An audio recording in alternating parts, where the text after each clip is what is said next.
Beast. That's good. I thought you crushed it.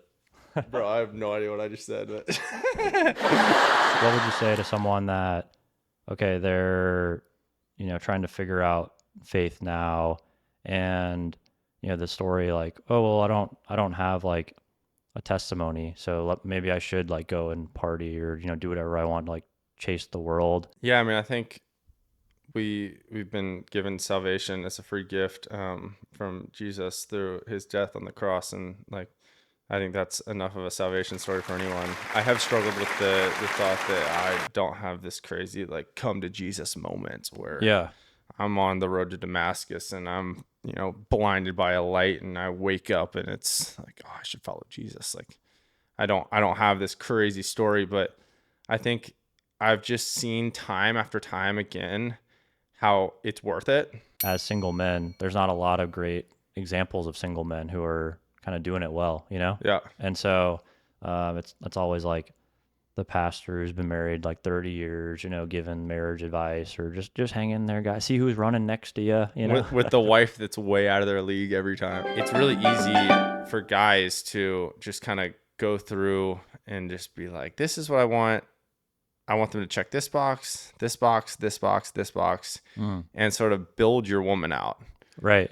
And I know I've been guilty of doing that at times where it's like, dude, you're not building a woman out here. Any advice or tips on, okay, like actually asking the girl out? Like, how have you done that in the past?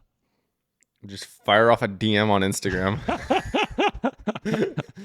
I mean, I think it just depends. Like, I mean, I'd be lying if I said I haven't fired off some Instagram DMs. Yeah. But has it been successful?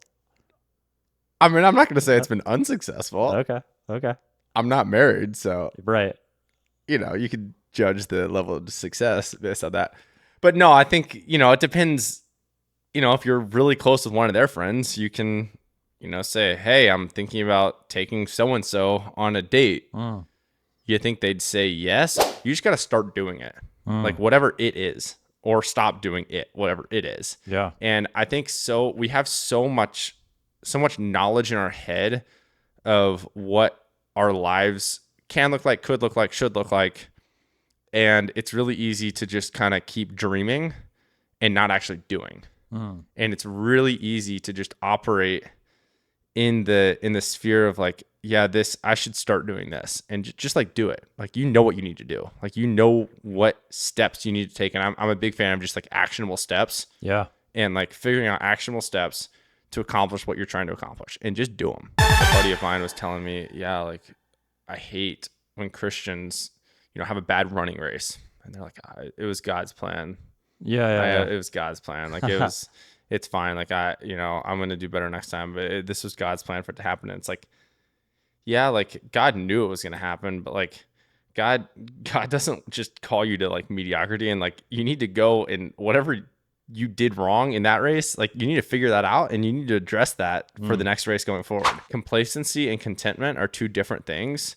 And I think sometimes that can kind of morph together. And if you get too content, and it creates complacency. And I think complacency is something we're never called to. You're not going to feel like it every day. And I think that's something that I've probably learned through the lens of athletics a lot is, you're not going to feel good every day.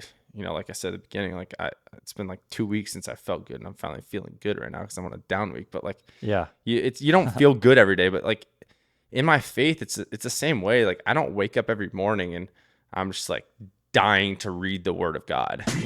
Okay, a girl's caught your eye. Like, how do you even? Dude, no woman will ever talk to me, bro. That's just not possible. I've never done that. Thanks for listening to this week's episode of the Single Man Podcast. If someone you know would benefit from this week's episode, I'd love for you to text them the link and invite them to listen. You never know how a simple invitation could change someone's life. We'll be back next Friday at noon Eastern, 9 a.m. Pacific, with a new episode. Until then, check out the video version of the podcast on YouTube, and you can engage with us on Instagram, TikTok, and Facebook.